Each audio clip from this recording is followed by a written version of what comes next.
नमस्कार मेरे सभी साथियों एवं मेरे सभी शुभचिंतकों। मैं आपके सामने पुनः नेक्स्ट क्लास में नेक्स्ट वीडियो में। तो इससे पहले आपको मालूम ही है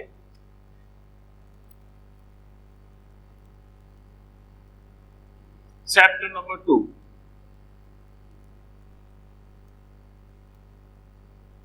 सॉल्यूशन।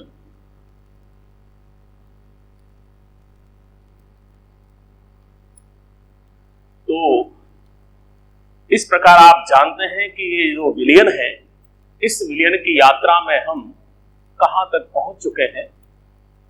आपने देखा है विलियन क्या होता है, विलियन कितने प्रकार के होते हैं, किसके आधार पर उनका वर्गीकरण किया जाता है, विलियन की जो सांद्रता होती है, कॉन्सेंट्रेशन होती है, उसको हम किस प्रकार से ज्ञात करते हैं, किस तरह से हम उसको रिप्रेजेंट करते हैं, वो उसके डाइल्यूशन का भी मालूम कर सकते हैं कितना डाइल्यूट है।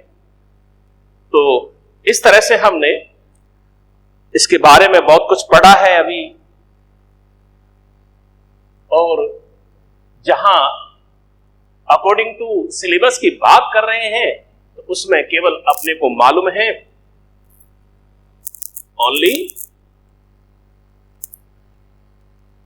ये जो चैप्टर बेस्ड है ओनली फॉर लिक्विड सॉल्यूशन पर है। जितने भी जो भी पढ़ना है वो प्रमुख रूप से हमें यहां द्रव विलियन की चर्चा करनी है, इसी पर हम देखना चाहेंगे। यहां दो केसेस आपको मालूम है, बता चुके हैं, या तो द्रव विलियन का मतलब अर्थात या तो द्रव में गैस का विलयन होगा या हम द्रव विलायक में ठोस विलेय पदार्थ का प्रयोग करेंगे।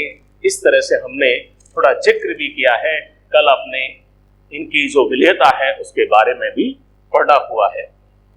तो हम सबसे पहले यहां जो द्रव में गैस की विलेयता है इसके बारे में आज हम बात करते हैं और अच्छी तरह से इसको समझने का प्रयास करते हैं। तो देखिए, द्रव में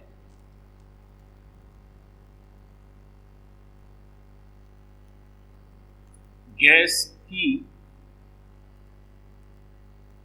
विलेयता, इसके बारे में वैसे हम बता चुके हैं, एवं डायरेक्ट कह सकते हैं विलेयता को प्रभावित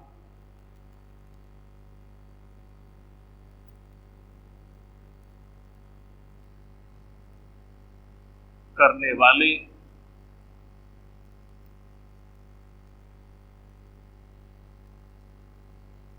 प्रमुख कारक कौन से हैं, इस पर आज बात करते हैं। देखिए, द्रव में गैस की विलेयता के बारे में हमने पढ़ा हुआ है और वो विलेयता क्या होती है इसको आप हटा दीजिए, तो इसके माध्यम से हम समझ सकते हैं कि यदि द्रव विलयन का कोई इकाई आयतन हो, मान लीजिए ये इकाई आयतन है उस द्रव विलयन का,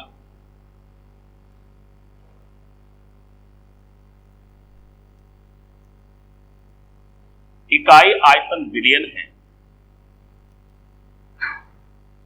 इस इकाई आयतन विलयन में उस गैस की मात्रा कितनी घुली हुई है, अर्थात उस द्रव विलयन में जो विलेय के रूप में गैस उपस्थित है उसका कितना आयतन उपस्थित है, अर्थात इस गैस का जो आयतन उपस्थित होता है उसी को हम द्रव में गैस की विलेयता के रूप में व्यक्त करते हैं। तो कह सकते हैं, so number of volumes of the gas dissolved in the per unit volume of the liquid solution at the constant temperature, मतलब यही इसकी परिभाषा आपको बता चुके हैं। क्या द्रव विलयन के इकाई आयतन में उपस्थित निश्चित तापमान पर घुली हुई गैस के आयतनों की संख्या को या आयतन मात्रा को हम द्रव में गैस की विलेयता कहते हैं। इस विलेयता को वास्तव में किसके रूप में व्यक्त करते हैं? इस विलेयता को हम व्यक्त करते हैं अवशोषण गुणांक के द्वारा। इसके द्वारा ध्यान होगा, मैंने बताया होगा, इसको हम अवशोषण गुणांक के माध्यम से व्यक्त करते हैं। तो कह सकते हैं कि जहां हम द्रव में गैस की विलेयता की बात करते हैं तो उस गैस के लिए द्रव विलयन में उसका अवशोषण गुणांक क्या है ये भी हम समझ सकते हैं। और अवशोषण गुणांक की बात कर रहे हैं तो समझ लीजिए कि हम विलेयता की बात कर रहे हैं। तो फॉर इंट्रोडक्शन, विलेयता क्या है? अब इस विलेयता पर, गैस की विलेयता पर किन किन कारकों का प्रमुख रूप से प्रभाव पड़ता है उनको हम अच्छी तरह से देखेंगे। अगर आप की मंशा हो तो हम एक छोटा सा उदाहरण लेकर के करते हैं और उनकी बातों को, उन सारे कारकों को अच्छी तरह से समझने का प्रयास करते हैं।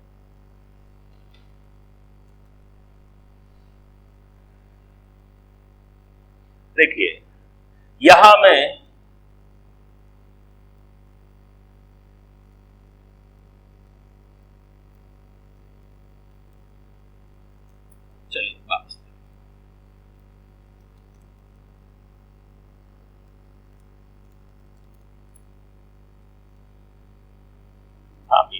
थोड़ा सा मैंने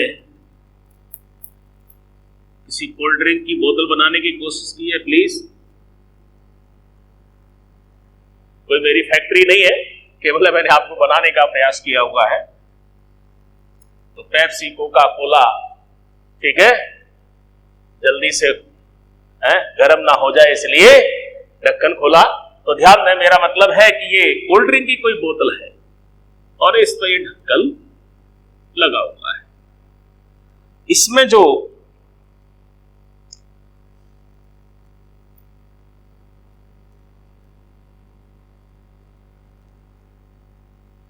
कोल्ड ड्रिंक भरी हुई है, कोल्ड ड्रिंक का मतलब क्या होता है? किसी क्या होता है? पानी होता है। उस पानी में जो कुछ कंपोजिशन हम मिला के रखते हैं उसमें जो झाग निकलते हैं वो गैस के होते हैं। गैस के बुलबुले जो होते हैं वो झाग के रूप में निकलते हैं। तो इस तरह से मान लीजिए कि हमारे पास एक किसी कोल्ड ड्रिंक कोई भी हो सकती है, मैंने इसका निशान बनाया, इसका मतलब यही नहीं है। तो प्लीज, इस जल में जो गैस घुली हुई है विलेय है, विलेय अवस्था में है। कितनी गैस घुली हुई है, इसकी विलेयता कैसी होगी, कम होगी, अधिक होगी, ये आप अच्छी तरह से समझने का प्रयास करें। तो तैयार, गर्मी का मौसम है, कोल्ड ड्रिंक लेके आए, ठीक है, सभी के लिए बचा के रखना प्लीज।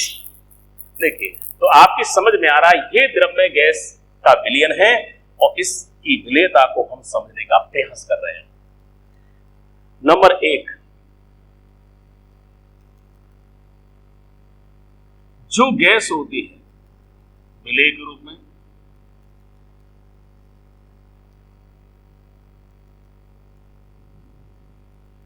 गैस की प्रकृति, अर्थात इस कारक का मतलब है कि यहां पर जो गैस घुली हुई है, जो गैस विलेय है, इसमें द्रव विलयन है, तो गैस की प्रकृति का मतलब है कि गैस की प्रकृति जो घोल रहे हैं वो कैसी है, जिस गैस का विलयन बनाया हुआ है उस गैस की प्रकृति कैसी है, इस बात पर उस गैस की विलेयता निर्भर करती है। कैसे निर्भर करती है? प्रकृति का तात्पर्य यहां पर होता है कि वो गैस कितने प्रकार से हो सकती है। या तो वो अभिक्रिया करने वाली हो सकती है,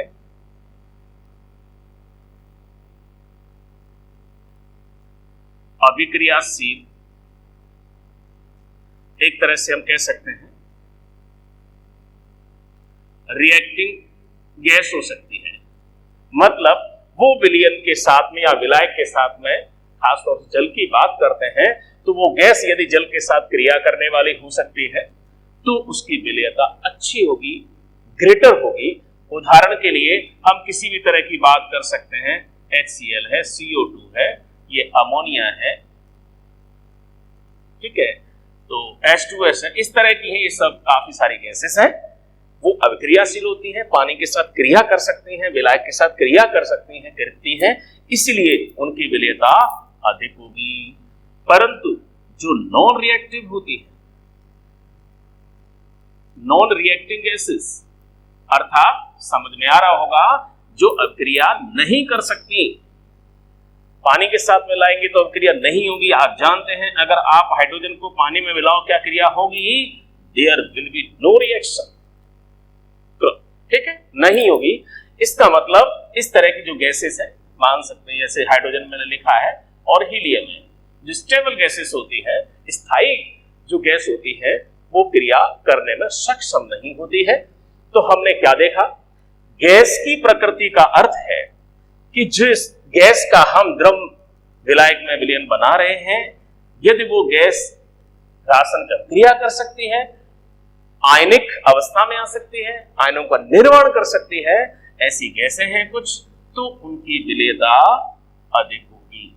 अर्थात ऐसी गैस अधिक विलेय होती है, कह सकते हैं उनके लिए विलेयता अधिक है, मतलब उनका अवशोषण गुणांक अधिक है। परंतु जो गैस राशन की क्रिया नहीं करती, उनकी द्रव में विलेयता नहीं होती, बहुत कम होती है, या नगण्य कह सकते हैं, विलेयता नहीं होती है, उनके लिए अवशोषण गुणांक का मान भी कम होता है। अगर हम यहां कभी कभी पूछ लिया जाता है थोड़ा, तो देखिए हमने क्या देखा? विलेयता का अर्थ, सो किसी गैस की विलेयता उस गैस के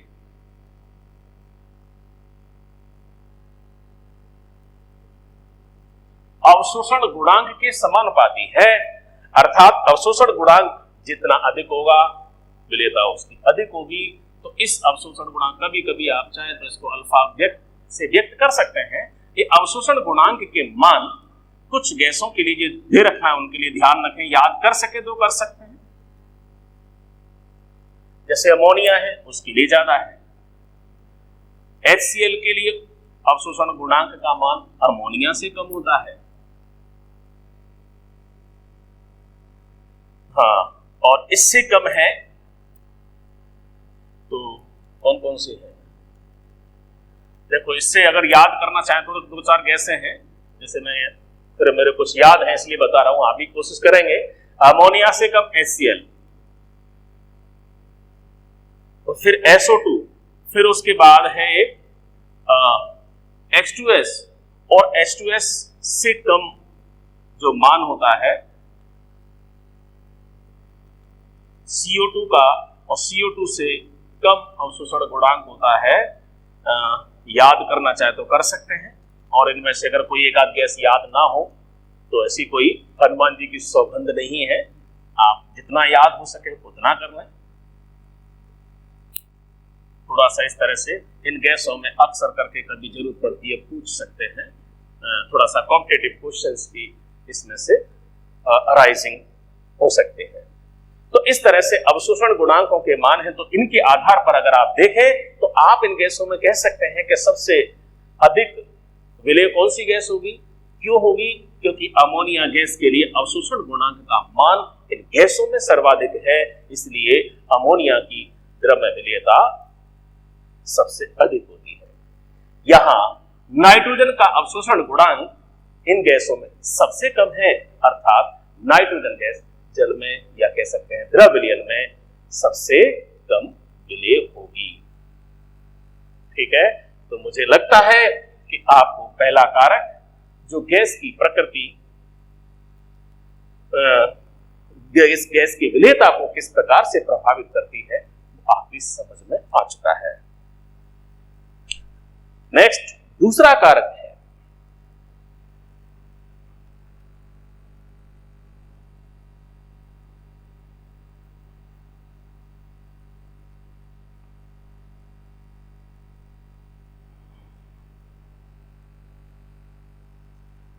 दूसरा कारक, यहां विलायक कौन होता है? द्रव होता है। तो उस विलायक की प्रकृति गैस की विलेयता को किस प्रकार से प्रभावित करती है, इसको भी ध्यान दीजिए। जो कि यहां पर क्या है? गैस विलेय है, और यहां पर जो विलायक है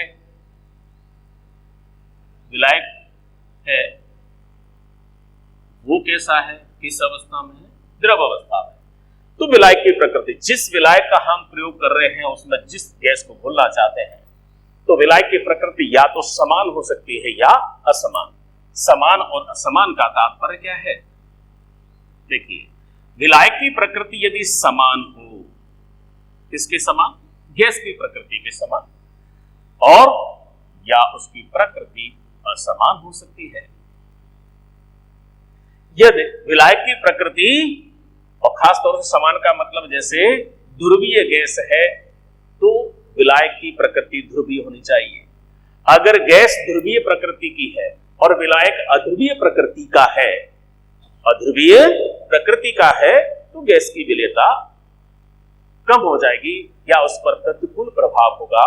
तो हम कह सकते हैं कि जब गैस और विलायक दोनों की प्रकृति समान होती है तो विलेयता अपेक्षाकृत अधिक होती है।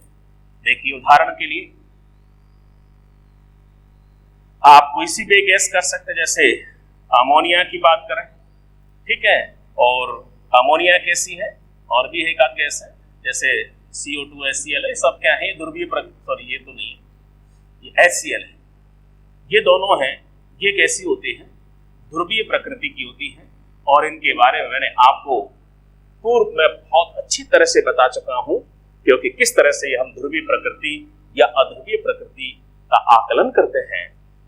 यहां जल की बात करें, जल क्या है? विलायक है।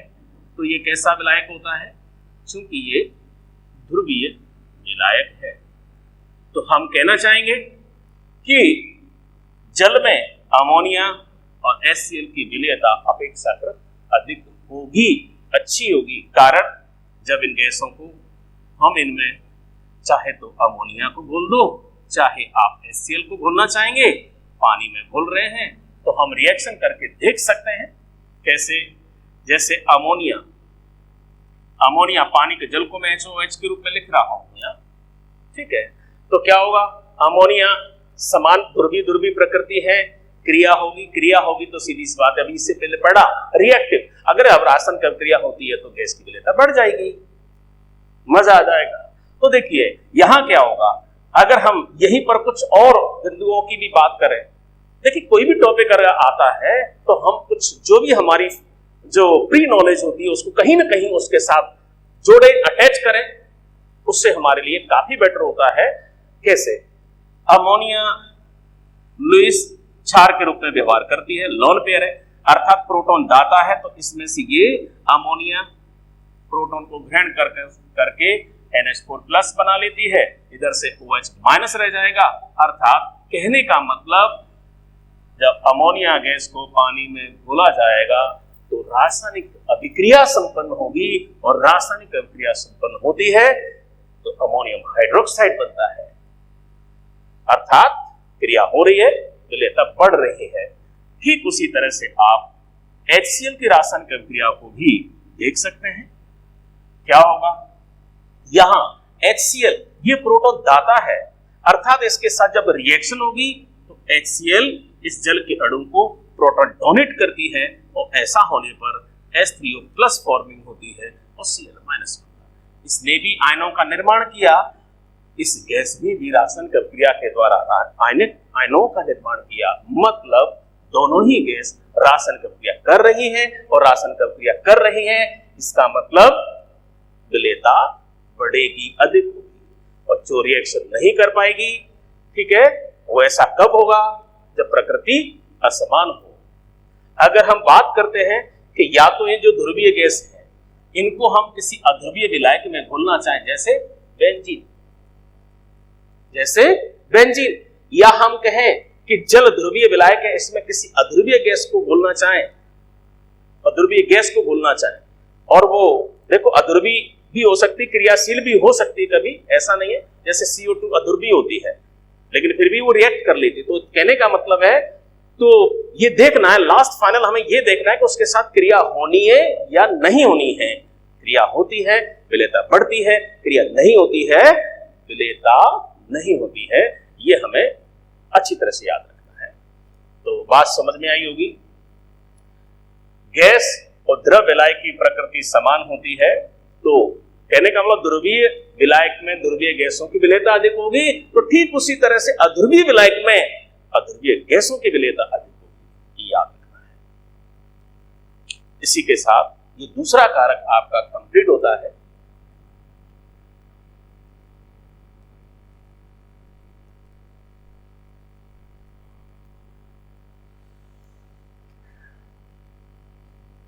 तीसरा कारक अशुद्धियां कह सकते हैं,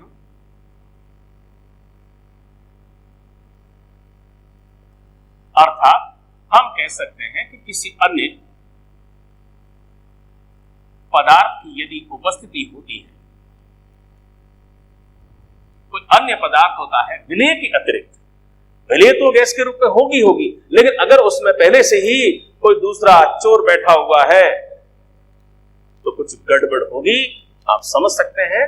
तो देखिए, जैसे हम गैस को घोलना चाह रहे हैं और पहले से इसमें कुछ घुला है या बाद में कुछ और डाल दिया जाए, घोल दिया जाए, कुल मिला के केवल गैस के अतिरिक्त कुछ और अगर इसमें उपस्थित हो तो इस गैस को समस्या होने लग जाएगी, टेंशन होगी, क्योंकि सारी जगह किसकी है, गैस का राज है। पूरे पात्र में, कोल्ड ड्रिंक की पूरी बोतल में उसको जो गैस के लिए घोलने के लिए बोला तो केवल उसका राज चल रहा है, लेकिन अगर उसमें कोई दूसरा आके घुसपैठ करे तो क्या होगा, सीधी सी बात है, अधिकार छीनने से जो मान सकते हैं कि टेंशन होगी। तो समझ सकते हैं, मेरा मतलब था इससे कि जब गैस को घोला जा रहा है और उसमें अगर कोई दूसरा पदार्थ अगर हो तो उसकी विलेयता निश्चित रूप से कम हो जाएगी, अर्थात अशुद्धियों का उपस्थित होना, किसी अन्य पदार्थ की उपस्थिति होना विलेयता को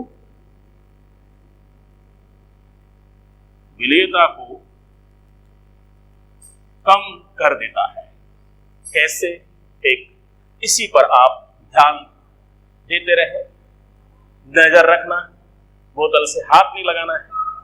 देखिए, आपने कभी देखा होगा कोल्ड ड्रिंक्स कुछ पीते हैं, कुछ लोग क्या करते हैं उसमें कहते हैं कि कोल्ड ड्रिंक में नमक डाल दें और नमक डाल के पिए तो मजे आएंगे। ऐसा क्यों होता है? ऐसा इसलिए होता है कि उसमें जब नमक डाल दिया जाता है तो नमक जल में घुलनशील होने के कारण घुल जाएगा, और जो घुल जाएगा तो वो जो आयतन, जो जगह गैस के अणुओं को लेनी चाहिए थी, वो स्थान नमक के कणों ने ले लिया। मतलब गैस के लिए स्थान जो उपलब्ध होना चाहिए वो कम रह गया है। तो उसमें पहले से नमक घुला हुआ है, तो अगर उसमें गैस को घोलने का प्रयास करें तो गैस की मात्रा निश्चित रूप से उसमें कम घुलेगी। क्यों? पहले से चोर कौन है? नमक उसमें घुसपैठ कर चुका है। चलिए मान लीजिए हम कहते हैं, आप कह रहे हैं, सोच रहे हो सर गैस तो पहले से घुली आती है, तो कोल्ड ड्रिंक की बात कर रहे हैं, अगर इसमें गैस तो पहले से घुली आ रही है, अब इसमें नमक डाल देते हैं, थोड़ा सा, जैसे ढक्कन खोला और नमक डाल दोगे, नमक डाल दो तो उसके साथ तेजी के साथ झाग निकलता है। ऐसा क्यों होता है?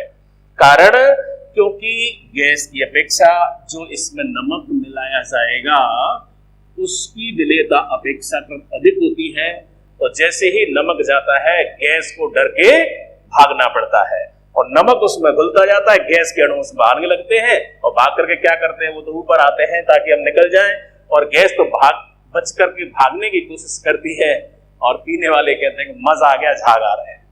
तो कहने का मतलब ये तो बात, क्योंकि ये वास्तव में ही द्रव विलयन का अपने पास एक बेस्ट एग्जाम्पल है और उसके माध्यम से हम समझने का प्रयास कर रहे हैं, तो मुझे लगता है कि ये तीसरा कारक आपकी अच्छी तरह से समझ में आ चुका होगा।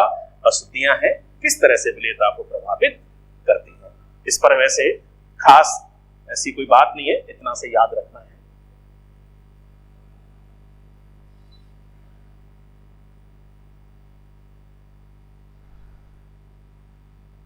5 कारकों की बात करेंगे जिसमें चौथा चल रहा है, एक लास्ट अर्थात एक तापमान का प्रभाव है और नेक्स्ट है वो प्रेशर इफेक्ट है, दाब का प्रभाव है और इसी के साथ यहां पर एक प्रभावित करने वाले कारक है कंप्लीट हो जाएंगे।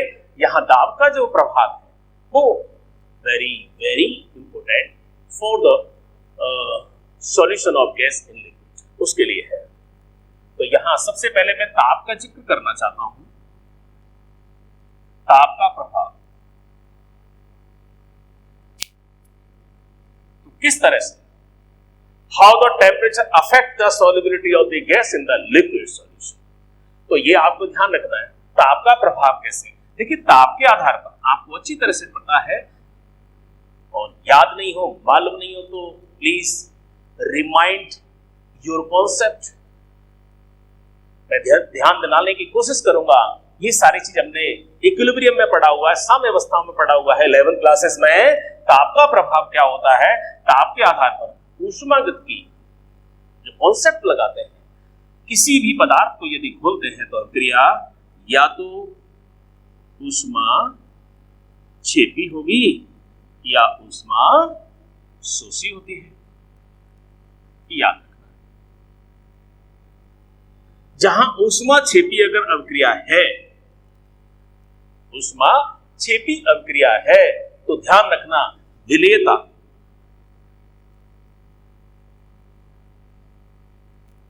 तापमान के, टेम्परेचर के व्युत्क्रमानुपाती होती है। तो क्या बात समझ में आ रही है कि अगर अभिक्रिया ऊष्मा छेपी है और ताप बढ़ाते हैं तो विलेयता कम हो जाएगी। तो अधिक विलेयता के लिए हमको क्या करना पड़ेगा, ध्यान देना, अच्छी बात है, ध्यान देना। तो तापमान बढ़ाएंगे तो विलेयता कम हो जाएगी और हम गैस की विलेयता को बढ़ाना चाहते हैं तो हमको ताप को कम करना पड़ेगा। बात समझ में आ रही है क्या? कैसे? आप कोल्ड ड्रिंक की बात कर रहे हैं, ठीक है, देखो अपनी कोल्ड ड्रिंक की एक बोतल है वो अभी खाली नहीं हुई।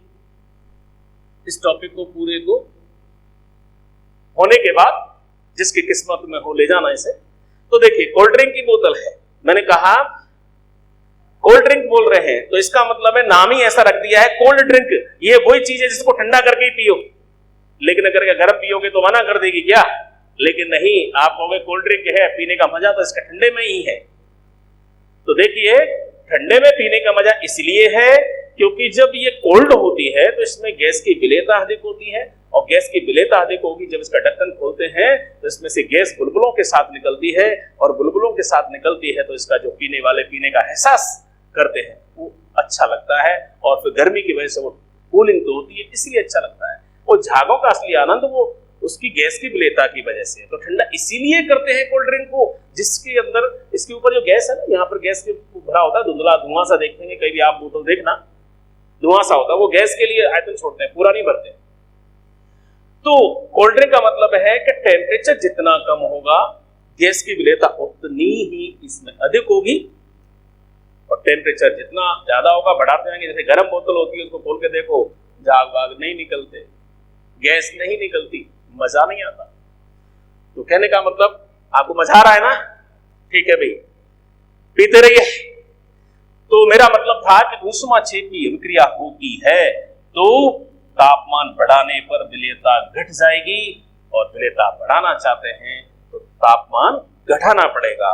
उदाहरण के तौर से आप कोई भी रिएक्शन देख सकते हैं, जैसे बात कर रहे हैं CO2 और जल के साथ अगर ऐसी क्रिया होती है तो जो अभिक्रिया होती है H2CO3 इस तरह से अभिक्रिया होती है और क्रिया ये ऊष्मा छेपी, इस बात का अध्ययन हम ऊष्मागतिकी से पता करते हैं। तो आपको याद रखना है, सो ठीक है, CO2 अगर वाटर के साथ रिएक्ट करती है, अभिक्रिया करती है तो अभिक्रिया ऊष्मा छेपी होती है। ऊष्मा छेपी अभिक्रिया होती है इसलिए CO2 की जल में विलेयता तापमान बढ़ाने पर घट जाती है, कम हो जाती है। तो अधिकांशतः गैस के जल में विलय होने पर अभिक्रिया ऊष्मा छेपी ही होती है ज्यादातर। इसीलिए आप मुख्य रूप से तो ये याद रखें कि गैस को किसी द्रव में घोलने पर अभिक्रिया अधिकांशतः ऊष्मा छिपी होती है। इसमें कम है। उदाहरण के लिए जैसे बात करते हैं जैसे हाइड्रोजन है या हीलियम है, तो कभी इन गैसों की विलेयता विपरीत होती है, अर्थात इनके घुलने पर अभिक्रिया ऊष्मा शोषी होती है। तो इसीलिए कहा जा सकता है, आपको अच्छी तरह से पता है, आप वैसे ही भी जानते हैं कि अगर हम पानी को गर्म करेंगे तो बताइए उसमें से गैस निकलेगी या गैस अंदर आएगी। तो सभी समझते हैं, सभी का जवाब क्या होगा कि पानी को गर्म करेंगे तो उसमें से तो गैस निकलेगी ही निकलेगी, और ये भी समझते हैं कि सब गैस निकलेंगी ही निकलेंगी, अर्थात विलेयता कम हो जाएगी। लेकिन ऐसा नहीं है। यहां गैस उस द्रव का तापमान बढ़ाएंगे तो इन गैसों की विलेयता और अधिक होगी, न कि कम। तो आपको याद रखना है, यदि अभिक्रिया ऊष्मा छेपी होती है तो गैस की विलेयता तापमान बढ़ाने पर घट जाएगी। ये इतना से याद रखेंगे। तो इसी के साथ ये आपका चौथा कारक कंप्लीट है।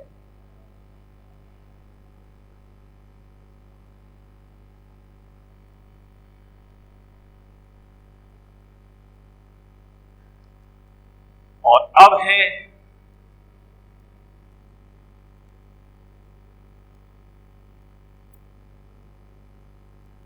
दाब का द्रव में गैस की विलेयता को प्रभावित करने वाला कारक, अर्थात द्रव में गैस की विलेयता पर दाब का क्या प्रभाव पड़ता है, इसको आपको अच्छी तरह से अब समझने का प्रयास करें, क्योंकि ये जो कारक है so it is very very most and important. कुछ भी समझ लो, यही जो कुछ है काम की चीज सबसे बड़ी यही है इस टॉपिक में।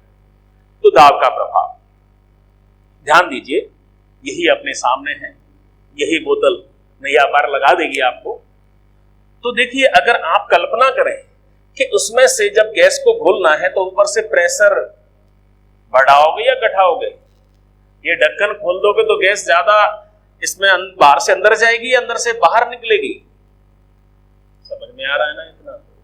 अगर ढक्कन खोल दोगे तो गैस बाहर, तो ढक्कन ने क्या कर रखा है, इसके अंदर प्रेशर के साथ जो गैस भर देते हैं उस दाब की वजह से गैस अंदर है। जितना इस पर प्रेशर बढ़ाएंगे गैस उतनी अधिक घुलने लगेगी। इस पर जो बाहरी दाब है वो जितना कम करते जाएंगे गैस उसमें निकल के बाहर आने लगेगी। अर्थात दाब बढ़ाने पर गैस की विलेयता अधिक और दाब घटाने पर गैस की विलेयता कम हो जाएगी। ये याद रखना है। समझ में आई? इसको अच्छी तरह से जो समझने का या समझाने का जो प्रयास किया है वो हमारे, आपको पता है ना, हमारे केमिस्ट्री में बहुत दादाजी हैं, तो उनमें से एक दादाजी हैं हेनरी दादाजी। मतलब समझ में आ रहा होगा, जो हेनरी नाम के जो साइंटिस्ट है, इस दाब के प्रभाव को समझाने का प्रयास इन्होंने किया है और उसी को हम, अर्थात उन्होंने इसकी विलेयता के लिए एक नियम दिया था जिसे हम कहते हैं हेनरी का नियम। ध्यान दें, हेनरी ने क्या कहा है कि इस द्रव विलयन में जो गैस घुली हुई है, मान लीजिए उस गैस की मात्रा m ग्राम है, ठीक है, और बाहर से जो दाब लगाया जा रहा है, कह सकते हैं गैस का दाब है, प्रेशर है, वो P है। तो इसके आधार पर कहें तो हेनरी ने एक नियम दिया है कि किसी द्रव में घुली हुई गैस की मात्रा m उस गैस के विलयन के दाब अर्थात P के समानुपाती होती है। m क्या है? गैस की मात्रा है। P क्या है? गैस का दाब है। जितना दाब उतनी मात्रा। समझ में आ रही है? यहां वैसे ही आप समानुपाती के चिन्ह को उठाने की कोशिश करो तो यहां एक स्मॉल k लगा सकते हैं आप। एक कांस्टेंट आता है, नियतांक का प्रयोग करते हैं, इक्वेशन नंबर 1 कह सकते हैं। यहां जो स्मॉल k के रूप में है, ये वास्तव में एक समानुपाती नियतांक या स्थिरांक कहते हैं इसको। और अच्छी तरह से मोल अंश यानी भिन्न के रूप में समझाने के तौर से इसका एक मॉडिफाइड प्रश्न और वो समीकरण और है, इसको हेनरी समीकरण के नाम से जानते हैं, पर इन्होंने आगे और बताया है कि कहने, देखो मैं हिंदी में समझ, गैस का आंशिक दाब समानुपाती होता है गैस की मोल भिन्न। तो ध्यान दें, गैस का आंशिक दाब अर्थात आंशिक दाब E यहां गैस लिख सकते हैं, और समानुपाती है मोल भिन्न को किससे व्यक्त करते हैं, याद होगा x के द्वारा। अर्थात हमारे पास जो संबंध बनता है, एक मात्रात्मक जो संबंध है गैस के लिए विलेयता के संदर्भ में, वो ये आता है।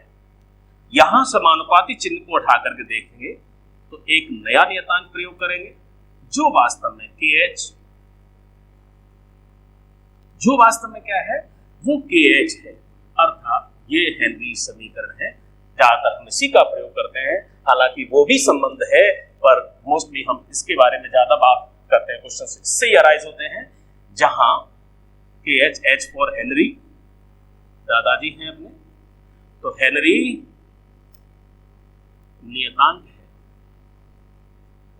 क्या है? ये हेनरी नियतांक है और ये हेनरी समीकरण है। तो इसके साथ ये सारी बातें आपको समझ में आ रही होंगी। अब यहां देखिए, इसमें और इसमें संबंध, ये दो नियतांक है। अगर इन दोनों की बात करें तो थोड़ा सा संबंध देखना चाहे तो हम कह सकते हैं KH is equal to K small K, अर्थात दोनों एक दूसरे के रेसिप्रोकल होते हैं, व्युत्क्रम होते हैं, ये आपको याद रखना है। ठीक है, अब हम समीकरण 2 के आधार पर थोड़ा सा स्पष्ट करना चाहते हैं, और एक बार देख सकते हैं आप। आगे स्पष्टीकरण करने के लिए देखिए, यहां से बैठा देता हूं।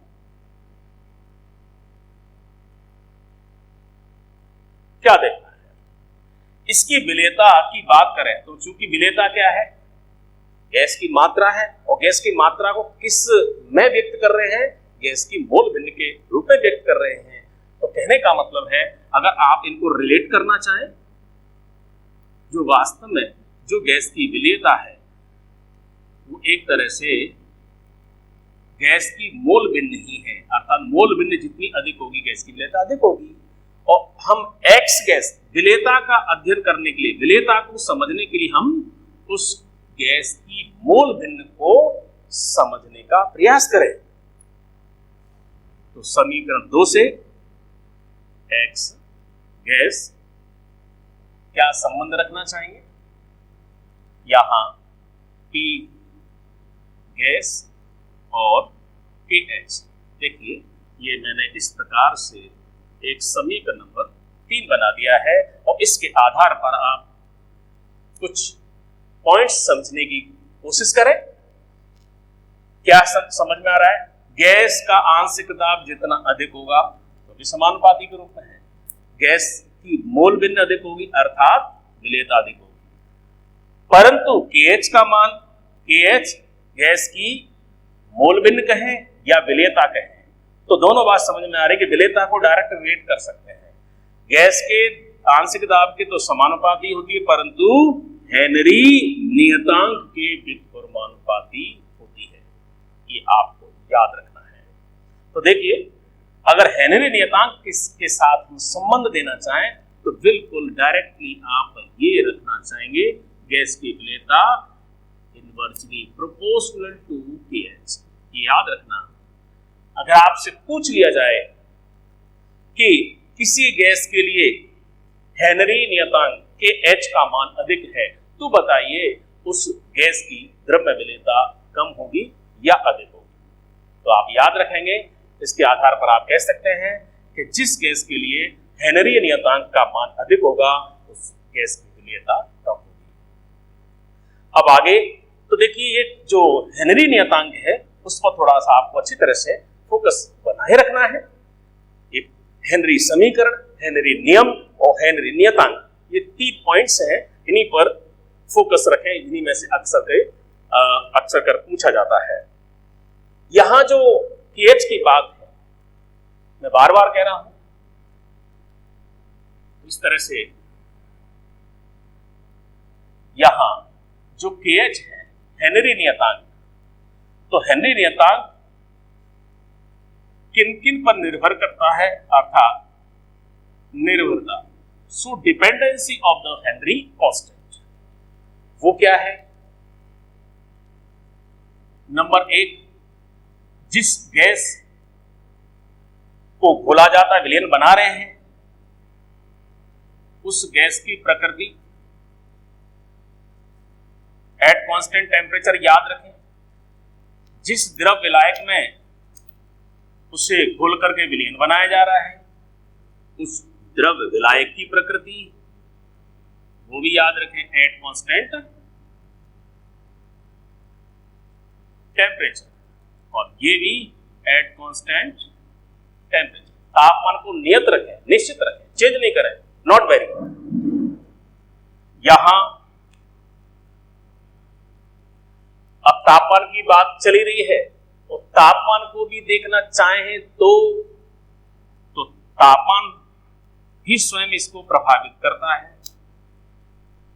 तापमान प्रभावित करता है, तो तापमान का प्रभाव का अध्ययन देखेंगे तो हमेशा एट, क्योंकि यहाँ तापमान है तो एट कांस्टेंट प्रेशर, तो तापमान का अध्ययन करेंगे तो हमको ताप को स्थिर रखना पड़ेगा। तो इस तरह से हम KH की निर्भरता इन तीनों बातों पर आगे इनको भी हम देखेंगे, इतना काफी है। तो सारा विलेयता के साथ इनका संबंध देखते हुए आप अच्छी तरह से इनको समझ सकते हैं। गैस की प्रकृति, इसके हेनरी नियम की थोड़ा सा ये सीमाएं जरूर देखें। हेनरी जो नियम की सीमाएं वो याद रखें। क्या खास बात क्या है? नंबर 1, विलयन तन होना चाहिए, विलय की मात्रा अपेक्षाकृत तो डाइल्यूट हो, पतला विलयन कह सकते हैं, और टेम्परेचर अर्थात ताप कम, तो यानी विलेयता के लिए कम करना चाहेंगे, कूलिंग करेंगे, ताप कम हो अच्छी बात है, पर इतना कम नहीं हो जाए, बहुत कम नहीं होना चाहिए। कम तो हो परंतु बहुत कम नहीं होना चाहिए। दाब अधिक हो परंतु बहुत अधिक नहीं होना चाहिए, बहुत अधिक नहीं होना चाहिए, ये याद रखें। तो कोई चीज कम है तो ज्यादा कम नहीं हो जाए, और अधिक है तो अधिक ना हो जाए। लास्ट इसकी जो लिमिटेशन है, सीमा है, वो है जिस गैस को घोल करके विलयन बनाया जा रहा है, उस गैस की जो आणविक प्रकृति है वो परिवर्तित नहीं होनी चाहिए, नहीं होनी चाहिए।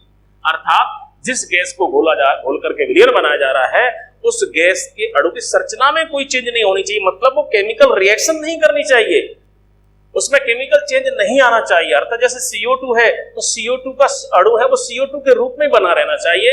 ऐसा नहीं कि उसमें से कहीं कोई एक ऑक्सीजन कम हो जाए या एक ऑक्सीजन जुड़ जाए या और कोई हाइड्रोजन आ जाए, कोई और अन्य परमाणु जुड़े या निकले, ऐसा बिल्कुल नहीं होना चाहिए।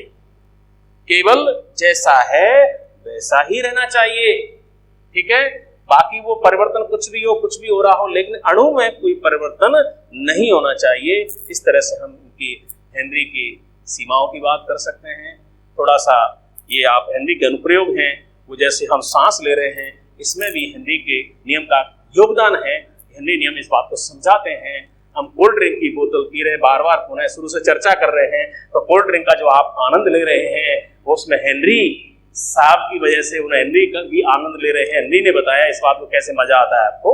और बाकी जैसे हम जो गोताखोर होते हैं वो पानी में अंदर जाते हैं, तो मेरा मतलब है, देखिए 3 बात याद रखना, जल थल नभ।